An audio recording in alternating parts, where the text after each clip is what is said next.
Nous sommes en 1961 dans un petit village des monts Cantabriques au nord de l'Espagne appelé San Sébastien de Garabandal, peuplé de 300 habitants répartis dans 80 maisons de pierre au pied de la colline. Ce village, complètement isolé du reste de la région, vit encore comme au début du siècle. Les logements n'ont ni eau courante, ni chauffage, si ce n'est celui de la cheminée.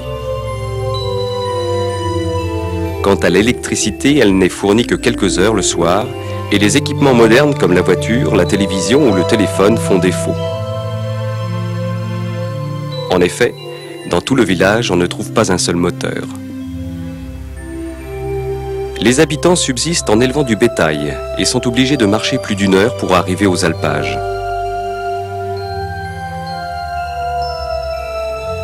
Tous les membres de la famille prennent part aux travaux de la ferme, comme ici, à la rentrée du foin qui sert de fourrage pendant les hivers rigoureux.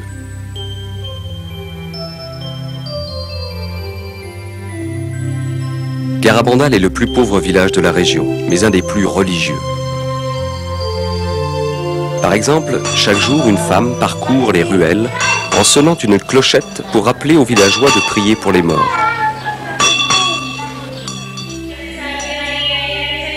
Chaque soir, les habitants se retrouvent dans la petite église et récitent le chapelet et les litanies de la Vierge Marie. En fin de semaine, le curé de Cosillo gravit la montagne à dos de cheval pour célébrer la messe et entendre les confessions. Tel était Garabandal en 1961.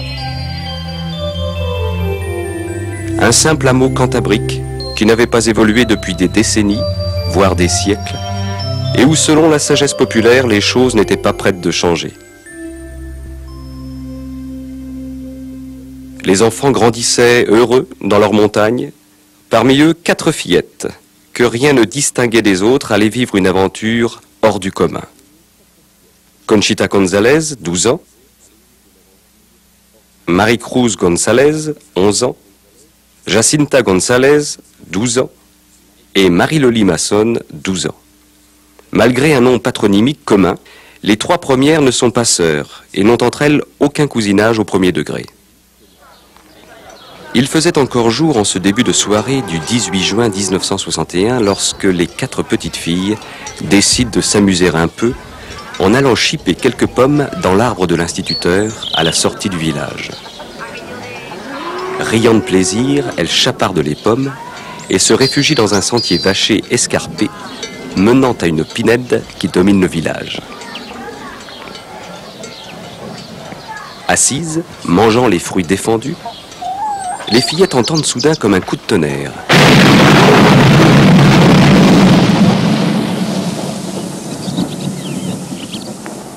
Et commencent à se sentir mal à l'aise d'avoir volé des pommes. Brusquement, Conchita renverse sa tête en arrière, les yeux fixés au ciel. La voyant ainsi, les autres se mettent à crier et s'apprêtent à courir le dire à leur maman lorsque la même chose leur arrive. Un ange, enveloppé d'une vive lumière, se tient devant elle. On dirait un petit garçon de 9 ans, mais semblant doté d'une force invincible. En un clin d'œil, il disparaît et les fillettes retrouvent leur état normal. Émues par cette expérience, elles courent à l'église du village. Un ami les voit et leur demande pourquoi elles sont si pâles. « C'est que nous venons de voir un ange », répondent-elles. Bientôt, tout le village ne parle plus que de cela, même si tous mettent leurs paroles en doute.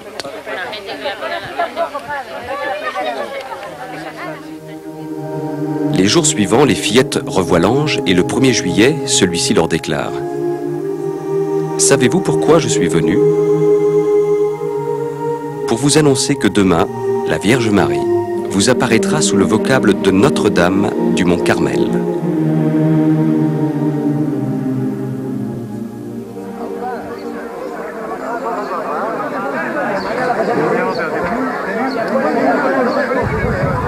À présent, la nouvelle des apparitions se répand aux alentours et le 2 juillet, une foule nombreuse attend l'apparition annoncée de la Vierge Marie. Vers 6 heures du soir, en chemin vers le lieu habituel des apparitions, les fillettes tombent soudain à genoux sur les pierres. Dans une lumière brillante, elles voient une belle dame, debout, accompagnée de 2 anges. Elles reconnaissent l'un d'eux, c'est celui qu'elles ont déjà vu. La Vierge leur dit qu'il était l'archange Saint-Michel. Au-dessus de ces personnages, elles voient un cadre flamboyant, au centre duquel apparaît un triangle contenant un œil.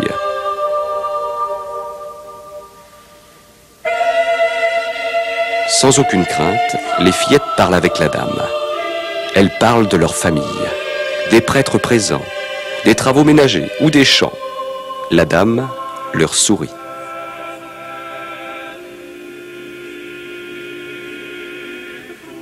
Conchita déclarera après que c'était comme si elles avaient parlé à leur maman rentrant de voyage. Après l'extase, les gens voulurent évidemment savoir à quoi ressemblait la dame.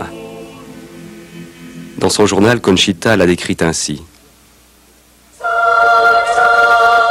La Vierge Marie apparaît en robe blanche et manteau bleu, couronnée de petites étoiles. Ses pieds sont cachés, ses mains sont ouvertes. Elle porte un scapulaire sur l'avant-bras droit de couleur marron. Sa longue chevelure ondulée brun foncé est partagée au milieu. Elle a un visage ovale et un nez long et délicat. Sa bouche est très jolie, avec des lèvres plutôt charnues. Son visage, de couleur sombre, est plus clair que celui de l'ange. Il est différent. Sa voix est envoûtante. C'est une voix inhabituelle que je ne peux décrire. Aucune femme ne ressemble à la Vierge Marie, ni par la voix, ni par quoi que ce soit. Bien entendu, les apparitions de la Vierge Marie aux 4 fillettes avaient un sens caché. Marie voulait se servir de ses enfants simples et sans prétention pour transmettre un important message à toute l'humanité. Elle le fit à sa manière, en mère douce et aimante. Lors de sa 2e visite, elle arriva avec son enfant dans les bras et les fillettes furent remplies de joie lorsqu'elles virent Jésus leur sourire.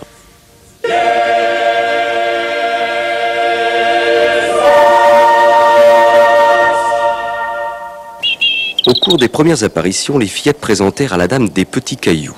Elles dirent que la Vierge les bénissait en y posant ses lèvres, ajoutant qu'elle préférerait qu'on lui présente des objets à caractère religieux. Les gens réagirent en leur donnant leur chapelet, médailles, croix et alliances, pratique qui se maintint pendant toutes les apparitions. Le 4 juillet, Marie révéla son message aux fillettes en leur demandant de ne pas le rendre public avant le 18 octobre. La vérité sur les apparitions devait se faire d'abord pour que l'on croie au message. Il fallait des preuves et des preuves. Il y allait en avoir en abondance. Des médecins examinèrent les fillettes pendant leurs extases.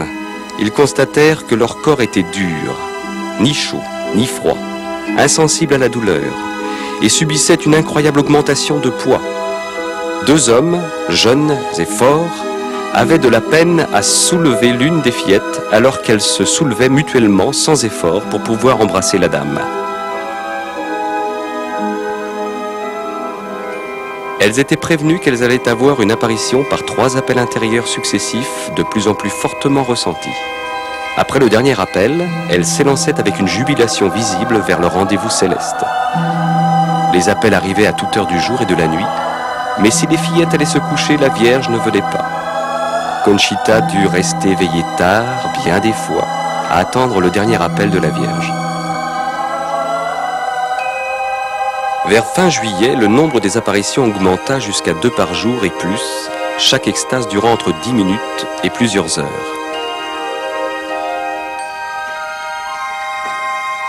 Le visage des fillettes était transformé d'une beauté intérieure surnaturelle. Certains observateurs étaient si émus qu'ils n'osaient s'approcher d'elles. Début août, de nouveaux phénomènes se produisirent. Alors que les fillettes étaient à genoux en extase, il arrivait qu'elles tombent tout à coup à la renverse, la tête allant même toucher le sol. Parfois, elles tombaient toutes les trois en même temps, belles comme des statues, mais sans que leurs vêtements soient jamais froissés, ou leur maintien inconvenant. Le bruit de ces chutes, qui impressionnait tous les témoins par son volume et sa sécheresse, s'explique du fait qu'elles tombaient sur des surfaces dures, et que leur propre corps était devenu dur comme un granit. En fait, c'était le choc de deux pierres, d'autant plus que la chute était foudroyante. Mais elles ne se faisaient jamais mal et se relevaient sans céder ni des bras, ni des mains. Pendant l'extase, elles se mettaient à marcher soit en avant, soit à reculons, soit debout, soit agenouillées, traversant le village, les yeux fixés au ciel et par conséquent ne pouvant voir les obstacles au sol. Pourtant, remarquez comme Marie-Loli évite soigneusement une pierre saillante. Parfois, elles se déplaçaient si vite que même en courant à toutes jambes, les jeunes hommes du village ne pouvaient les rattraper. Après l'extase, elles n'étaient ni essoufflées, ni en sueur, ni fatiguées, et leur pouls était normal. Lors de ces courses extatiques, elles pouvaient s'arrêter net, défiant les lois de la physique, alors que ceux qui essayaient de ne pas se laisser distancer les dépassaient, emportés par l'élan de leur course.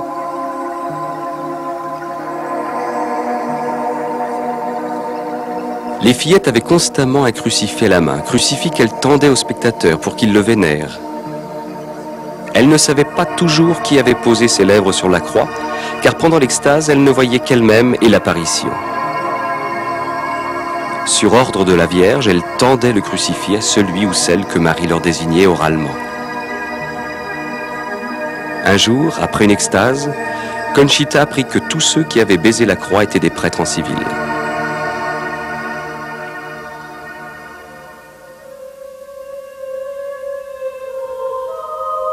Parmi les nombreux prêtres montés à Garabandal pour se rendre compte des événements se trouvait un jésuite, le père Luis Maria Andreu.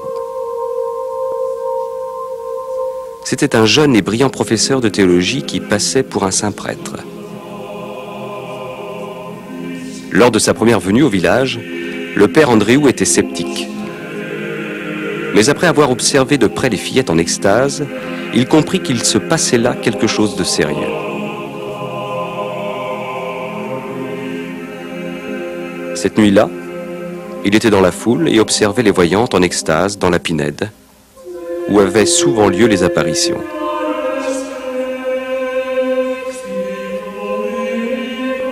Tout à coup, son visage se tendit. Son front ruissela de sueur et il s'écria « Milagro! Milagro! Milagro! Milagro !»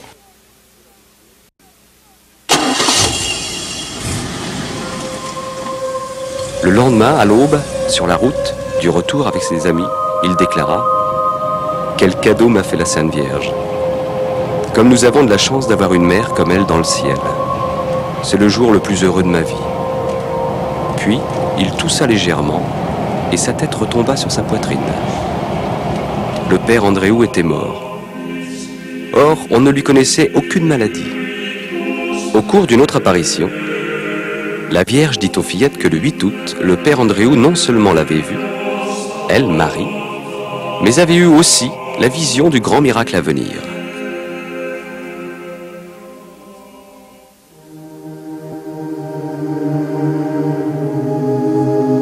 Quand elles étaient en extase, l'un des lieux où les voyantes se rendaient le plus souvent était l'église du village, où elles priaient devant le tabernacle. Malheureusement, cela posa des problèmes. Les foules qui les suivaient à l'intérieur faisaient tellement de bruit que l'évêque fit fermer l'église.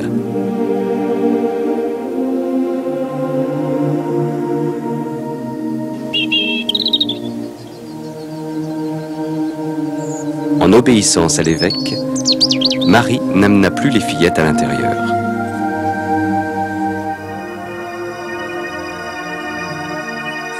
En ce début d'octobre 1961, les extases des 4 enfants restaient toujours un mystère pour tous. Une fois tombées en extase, personne ne pouvait les en tirer. On avait beau les pincer, les piquer avec des épingles, les brûler avec des allumettes ou leur verser du sable dans les yeux, rien n'y faisait. De puissants flashs d'appareils photo actionnés à quelques centimètres ne les faisaient pas sciller. Elles se mouvaient avec rapidité et précision en avant ou à reculons sans même voir où elles allaient, le cou tendu en arrière, ce qui aurait dû leur couper le souffle. Particulièrement étonnantes étaient les descentes nocturnes à reculons, depuis la Pinède escarpée jusqu'au village, à une vitesse vertigineuse parmi les broussailles et les massifs de ronces. Des milliers de fois, les fillettes rendaient les objets bénis par la Vierge à leurs propriétaires qu'elles ne connaissaient pas sans la moindre erreur. Ces objets étaient en général empilés sur une table dans la maison de l'une d'entre elles, en son absence. Elles ne pouvaient donc identifier leur possesseur. Mais cela n'était pas un problème. Les petites voyantes prenaient les objets, les présentaient à la dame, puis, ne quittant pas celle-ci des yeux, se frayaient un passage à travers la foule, jusqu'à ce qu'elles en trouvent le propriétaire. C'était une expérience émouvante pour une personne que de voir son chapelet, sa médaille ou son alliance lui revenir de cette mystérieuse façon. Beaucoup pleuraient, quelques-uns s'évanouissaient. Pendant les extases, les fillettes priaient différemment de leur façon habituelle. Écoutons un enregistrement original de deux d'entre elles, récitant tout en marchant les yeux fixés sur leur vision le « Je vous salue Marie ». Y bendito es el fruto de tu vientre, Jesús. Santa María, Madre de Dios, ruega por nosotros pecadores, ahora y en la hora de nuestra muerte. Amén. Elles chantaient des hymnes qu'elles ne connaissaient pas et avec l'aide de Marie composèrent de charmants petits couplets. Ô petite Vierge du Carmel, combien tu nous réjouis avec ton si joli sourire et ton enfant si charmant.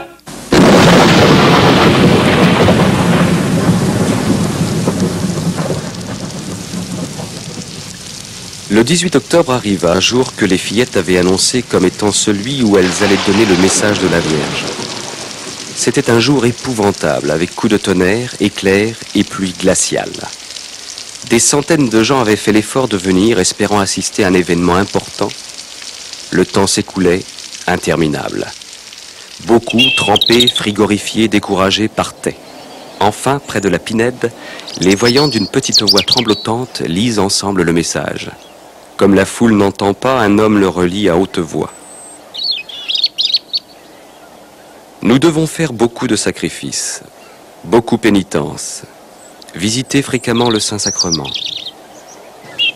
Mais avant tout, nous devons être bons. Si nous ne le faisons pas, un châtiment viendra. La coupe se remplit déjà. Si nous ne changeons pas, le châtiment sera très grand. Beaucoup repartirent déçus car ils attendaient autre chose, beaucoup plus spectaculaire. Mais tel était le message. Bref et à propos. La plus aimante des mères venait dire à ses enfants en un langage simple ce qu'ils devaient faire pour éviter le châtiment de Dieu, qui dépasserait tout ce que l'on pouvait imaginer.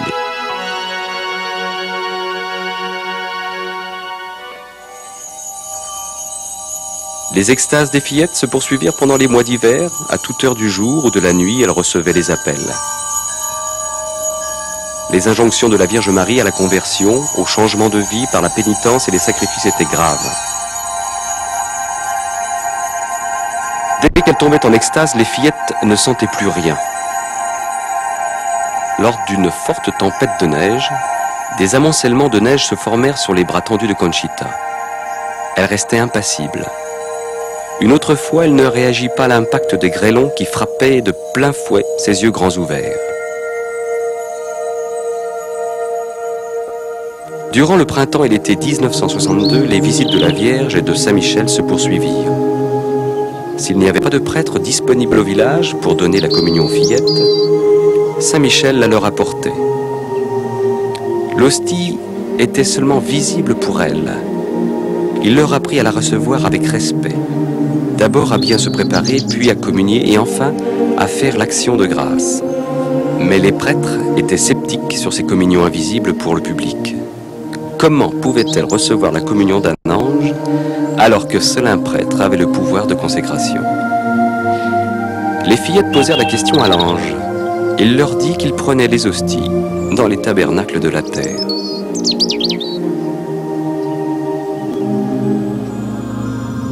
À l'époque, aucun lieu sur terre ne pouvait et de loin se comparer à Garabandal. La Vierge Marie semblait prendre possession de tout le village.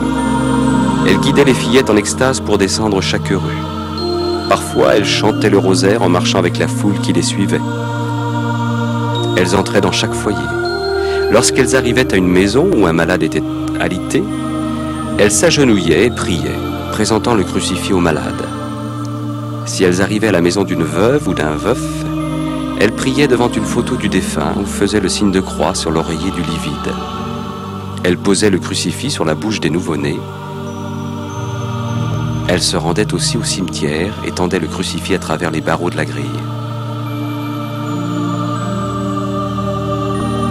Des événements de la plus grande importance se passaient donc dans ce petit village espagnol de montagne, et bien que personne ne l'ait réalisé à ce moment-là, la Vierge Marie nous préparait à la tempête qui allait agiter l'Église.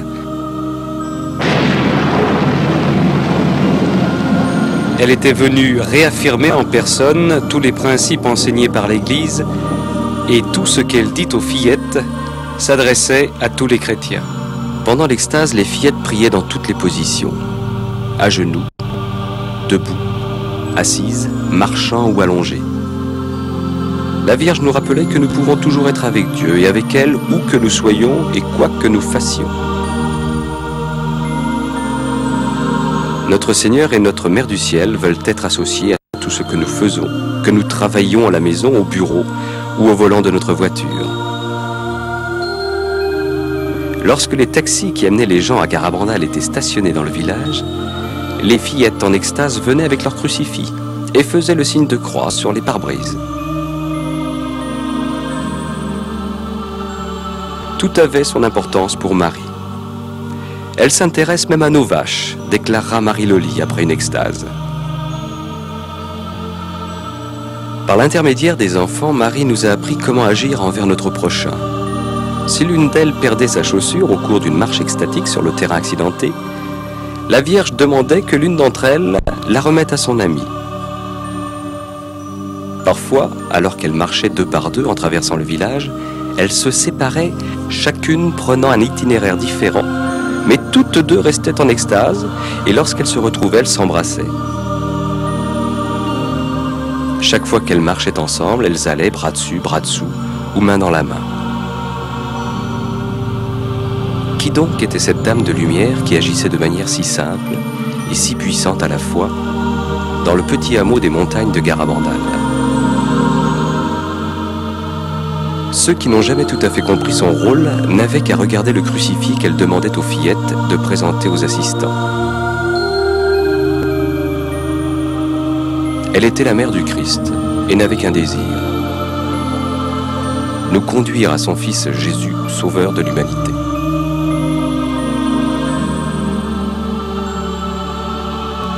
Mais Marie était-elle la Sainte Mère des seuls catholiques? Un protestant s'approcha de Conchita. Il voulait savoir s'il pouvait baiser le crucifix lors d'une prochaine extase. Conchita, qui avait grandi dans un milieu tout à fait catholique, fut touchée par cette demande et en parla à la Vierge lors de l'apparition. Marie regarda l'homme et dit: « Il est aussi mon fils. » Et continuant d'agir par l'intermédiaire de la jeune fille, elle envoya celle-ci lui porter le crucifix pour qu'il y posât ses lèvres.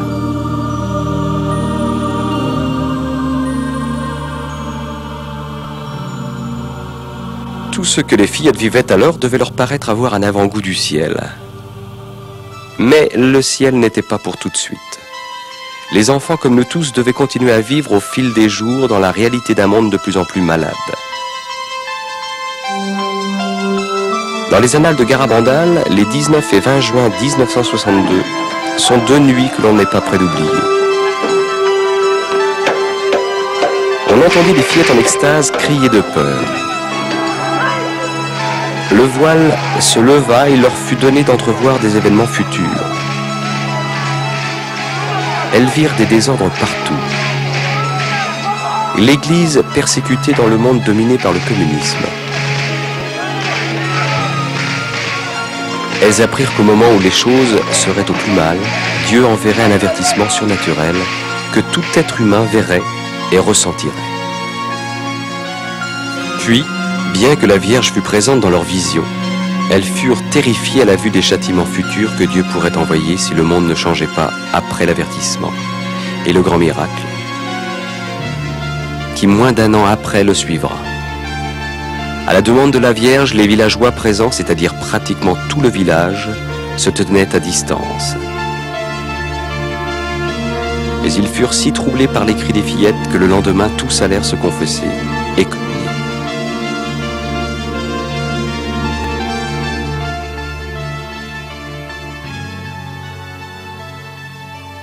À un certain moment, les petites voyantes intercédèrent auprès de la Vierge et de Saint-Michel pour que se produise un miracle, afin de convaincre ceux qui ne croyaient pas encore à l'origine surnaturelle de ces apparitions.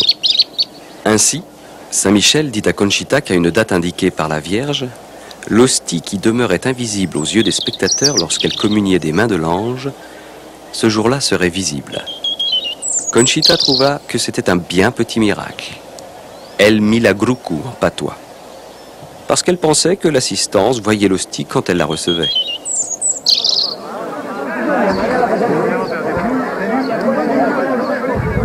Le jour annoncé, 15 jours avant, par Conchita arriva. Plusieurs centaines de personnes étaient au village, mais l'attente fut longue et pénible, aussi beaucoup s'en allèrent. Alors, vers 1h30 du matin, le 19 juillet 1962, Conchita, sortie de chez elle, en extase, tourna au coin de la rue. Et au moment où la foule se pressait autour d'elle, tomba à genoux dans une ruelle adjacente. Elle ouvrit la bouche. Brusquement, en un clin d'œil, une hostie blanche et brillante, qui n'y était pas la seconde d'avant, apparut sur la langue de la fillette. Des témoins en font foi. Un homme d'affaires de Barcelone, muni d'une caméra qu'on lui avait prêtée et d'un projecteur lumineux, prit plusieurs images où l'on voyait l'hostie sur la langue de Conchita. Voilà qu'un miracle annoncé se réalisait et se trouvait attesté par le film.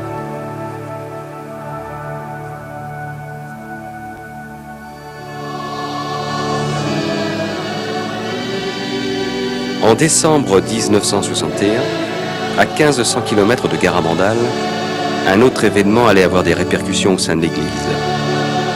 Le pape Jean XXIII venait de convoquer le Concile Vatican II. Une question se posait tout naturellement.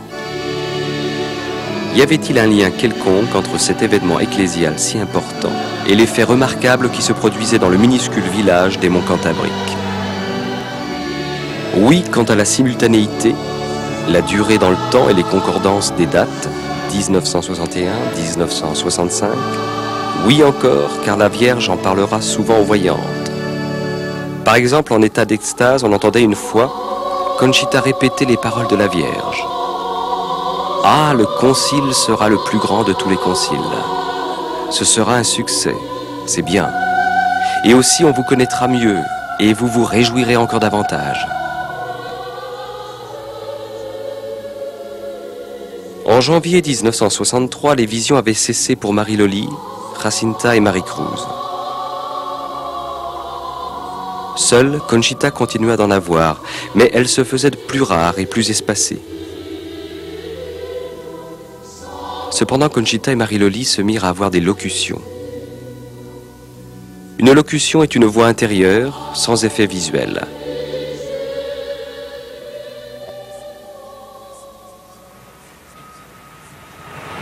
Un certain jour de 1947, Joey Lomangino était en train de gonfler une roue d'automobile. Le pneu explosa et il reçut la jante en pleine figure. Le choc lui sectionna les nerfs optiques et olfactifs. Après une longue et pénible période de réadaptation physique et psychologique, en 1961, il s'en sortit. C'était un homme d'affaires accompli, mais extrêmement fatigué par une surcharge de travail. Son médecin lui conseilla de prendre des vacances en Europe. Il quitta donc son domicile à Lindenhurst, New York, avec des parents, et alla voir son oncle en Italie du Sud. À l'époque, Joe n'était pas très enclin à la spiritualité. Mais devant l'insistance de son oncle, il finit par accepter de se rendre à San Giovanni Rotondo, où vivait le célèbre moine stigmatisé, le Padre Pio. Ce frère franciscain, qui portait les plaies du Christ aux mains, aux pieds et aux côtés, était de son vivant vénéré comme un saint. Joey ne pensait pas le rencontrer personnellement.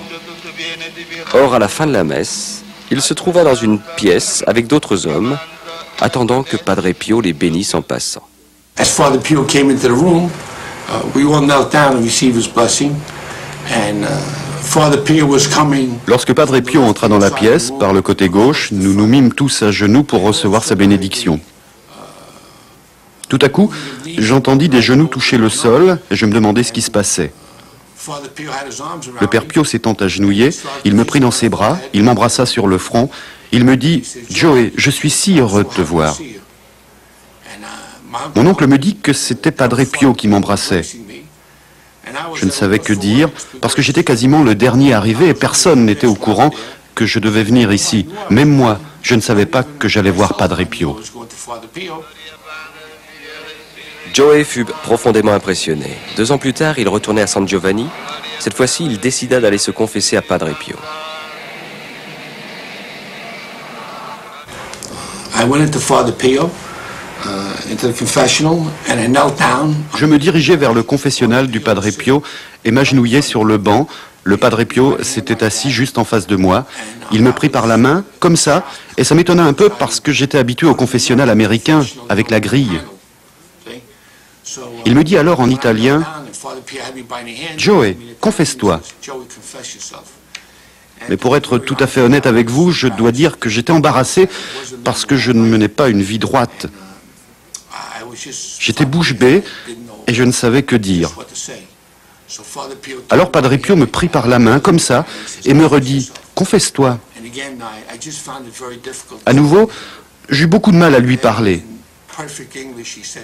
Puis dans un anglais parfait, il me dit « Joey, te souviens-tu quand tu étais dans un bar avec une femme nommée Barbara? Te rappelles-tu les péchés que tu as commis ?» Évidemment, je m'en souvenais et j'en transpirais tellement que j'étais mal à l'aise. Mais Dieu me fit la grâce de réaliser que si je devais subir tout cela pour retrouver le bonheur, ça en valait la peine. Je croyais vraiment que le Padre Pio pouvait m'aider.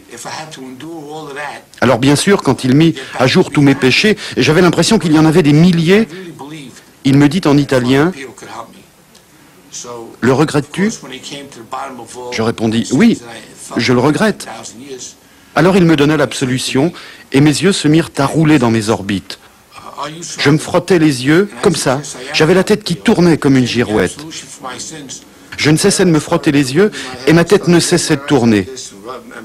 Alors tout d'un coup, mon esprit s'éclaircit complètement et Padre Pio posa sa main stigmatisée sur mes lèvres, comme ça. Je baisais les stigmates, il me donna une petite tape sur la joue et me dit en italien, « Joey, un peu de patience et de courage, et tout ira bien. » J'avais 33 ans et je me sentais jeune et joyeux comme un adolescent de 16 ans. J'avais la ferme intention de me corriger. Je regrettais tous mes péchés que j'avais commis dans ma vie.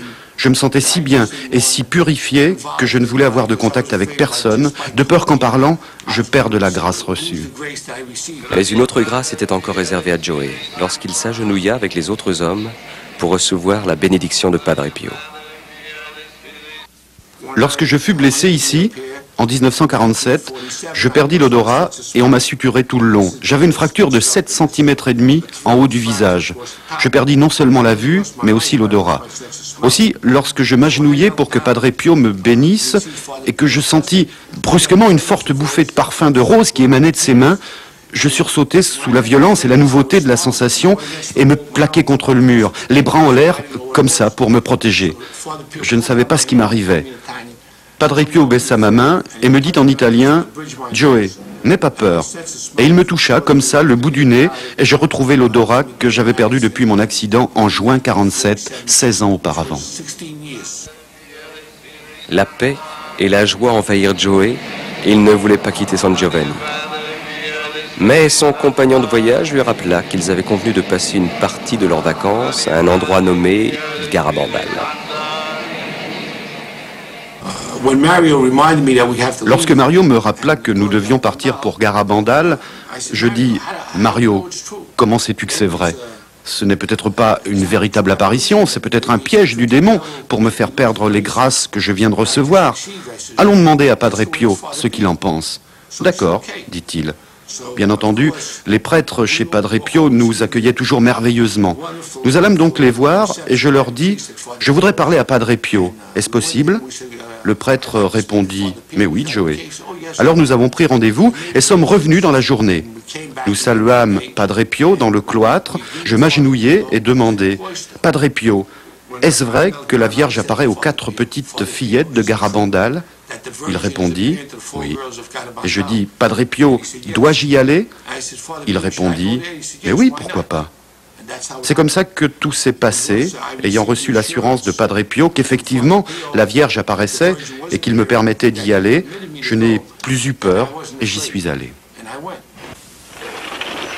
La première des nombreuses visites que fit Joey Lomangino à Garabandal remonte à février 1963. À l'époque, le char à bœuf était un des seuls moyens pour monter au village par la route tortueuse de montagne, particulièrement en hiver. Joey venait d'y arriver quand il rencontra les enfants à qui la Vierge apparaissait. Il fut immédiatement impressionné par leur simplicité, leur sincérité. Conchita allait devenir sa grande amie. Joe fut également frappé par le message et le besoin de le faire connaître. Mais il se sentait handicapé par son infirmité.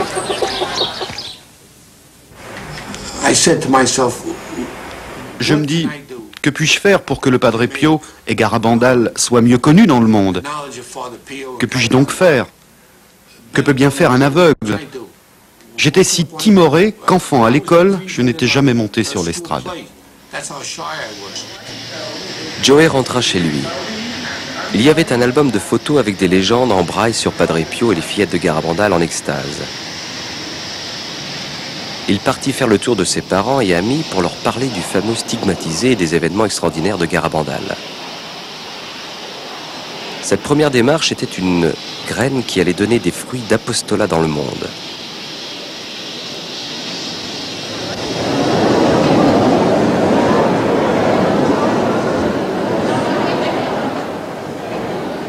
Le 26 décembre 1962, puis début de juin 1963, Conchita stupéfia ses auditeurs par cette prophétie. Après le pape Jean XXIII, il n'y aurait plus que 3 papes avant la fin des temps, ce qu'il ne faut pas confondre avec la fin du monde.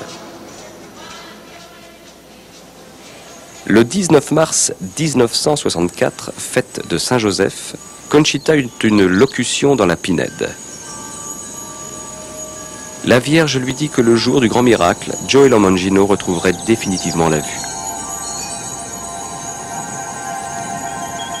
Le 18 juillet 1964, Conchita eut une autre locution lui disant que le lendemain du grand miracle, le corps du père Luis Andreu serait retrouvé intact dans sa tombe.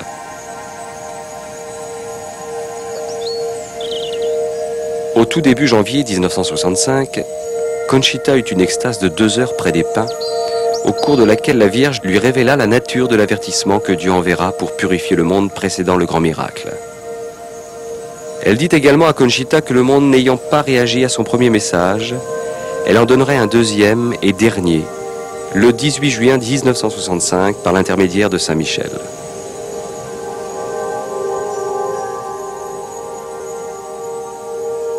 Voyons maintenant les grands événements annoncés à Garabandal. Il y aura d'abord l'avertissement. Chacun sur terre le verra dans le ciel, puis le ressentira intérieurement. Nul n'y échappera. Quand il surviendra dans un proche avenir, un moment où le monde sera en plein bouleversement, tout sera comme suspendu, arrêté, silencieux. Chacun de nous reconnaîtra alors le mal qu'il a fait et le bien qu'il a omis de faire. Cette prise de conscience sera extrêmement douloureuse, au point que certains souhaiteraient mourir plutôt que d'en subir les effets trop longuement. Mais cela ne leur causera aucun mal physique. Si quelqu'un en meurt, ce sera seulement sous le choc de l'émotion. L'avertissement servira de purification en vue de rectifier la conscience du monde, a dit la Vierge, et de la préparer à recevoir le grand miracle.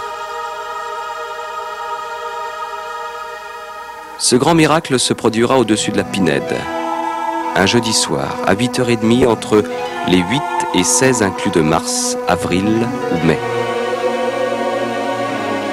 Conchita en connaît la date et l'annoncera 8 jours à l'avance. Coïncidera avec la fête d'un martyr de l'Eucharistie ainsi qu'avec un heureux événement dans l'église. Le verront tous ceux qui seront dans le village et sur les montagnes environnantes. Les malades présents seront guéris, les pécheurs seront convertis, les incrédules croiront. Ce sera le plus grand miracle que Jésus ait jamais accompli pour le monde. À la suite de l'avertissement et du miracle, la Russie se convertira. Après le miracle, un signe visible, surnaturel, permanent, demeurera au pas jusqu'à la fin des temps.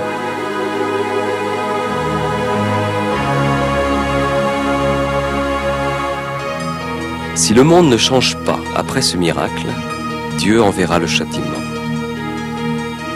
Il sera bien pire que tout ce que l'humanité pourrait s'infliger à elle-même et sera la conséquence de ses propres crimes.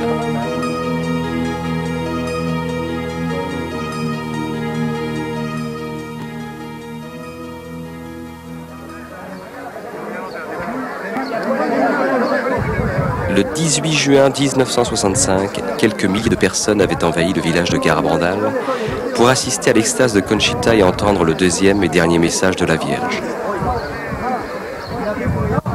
Une fois encore, la foule dut attendre.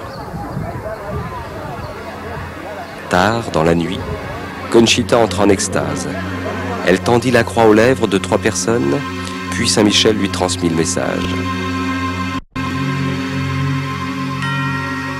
Comme on n'a pas accompli, ni fait connaître au monde mon message du 18 octobre, je vous annonce que celui-ci est le dernier. Auparavant, la coupe se remplissait. Maintenant, elle déborde. Beaucoup de cardinaux, d'évêques, de prêtres vont par le chemin de la perdition et entraînent beaucoup d'âmes avec eux.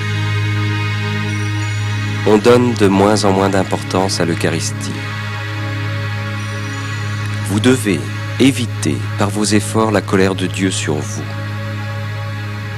Si vous lui demandez pardon avec une âme sincère, il vous pardonnera. Moi, votre mère, par l'intercession de l'archange Saint Michel, je vous demande de vous amender. Vous voici au temps des derniers avis. Je vous aime beaucoup et je ne veux pas votre condamnation. Priez-nous sincèrement et nous vous exaucerons. Il faut vous sacrifier davantage. Pensez à la passion de Jésus.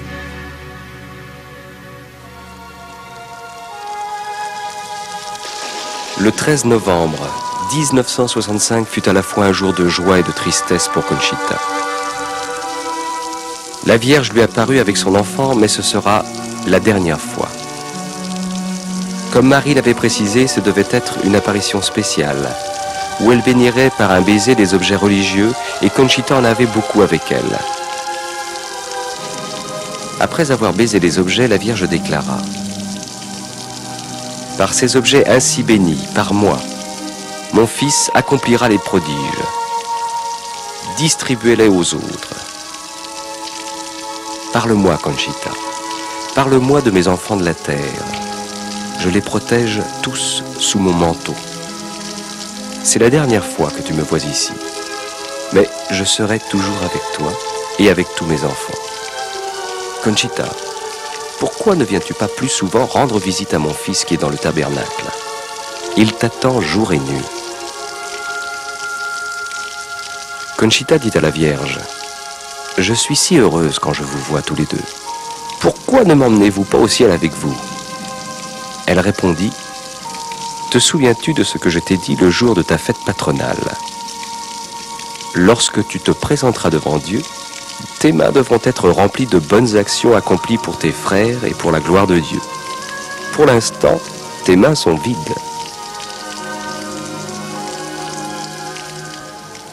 Tout était fini. Les moments de bonheur où Conchita était en présence de sa mère du ciel et de l'enfant Jésus étaient passés.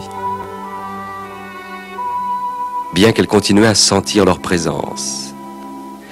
Elle dit, « Il me laissait l'âme dans la paix et la joie, avec un grand désir de surmonter mes défauts et d'aimer de toutes mes forces les cœurs de Jésus et de Marie qui nous aiment tant. »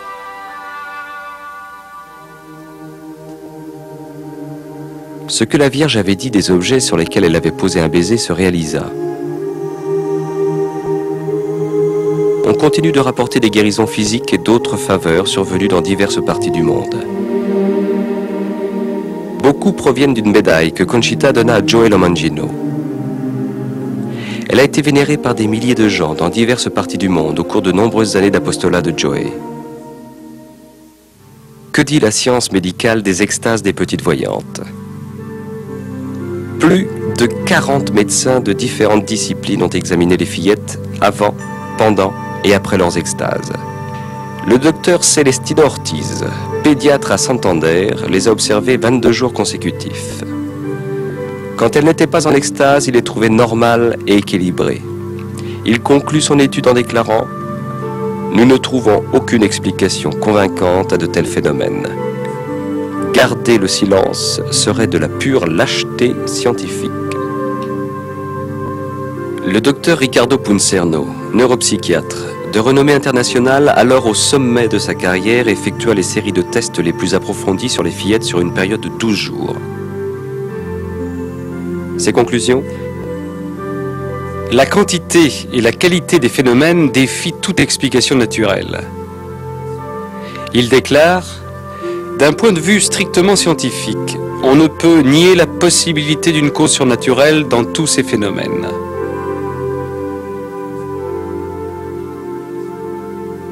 En 1961, le docteur Luis Morales, psychiatre à Santander, avait été nommé par l'évêque expert médical principal d'une commission constituée pour étudier ces apparitions. Il conclut à une série de vulgaires phénomènes hystériques.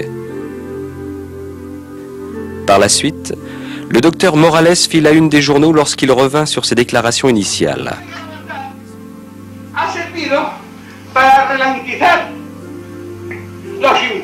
Le 30 mai 1983, avec la permission de l'évêque, il donna une conférence publique à l'Athénéo, la plus grande salle de Santander. Il exposa à la foule les raisons qu'il avait de croire à l'authenticité surnaturelle des apparitions de Garabandal.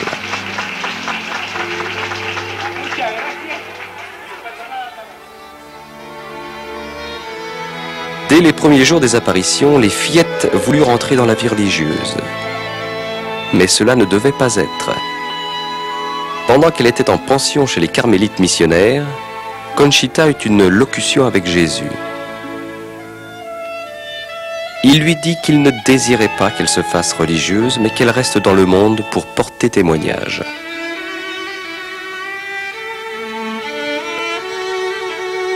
Aujourd'hui, les 4 voyantes sont mariées.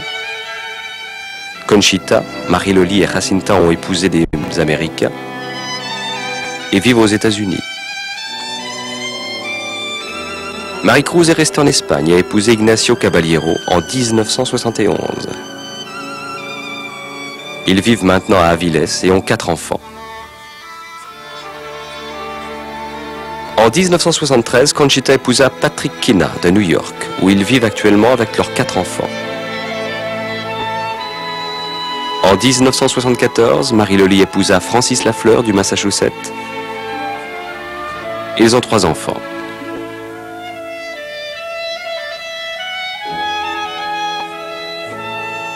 En 1976, Jacinta épousa Jeffrey Moynan de Californie, qui travaille dans la marine. Ils ont une fille.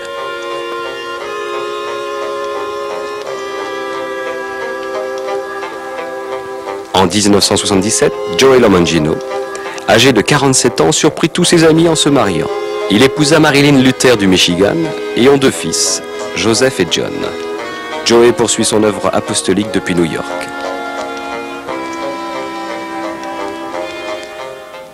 En apparaissant à Garabandal, la Vierge Marie, reine des prophètes, est venue apporter un message vital pour l'humanité.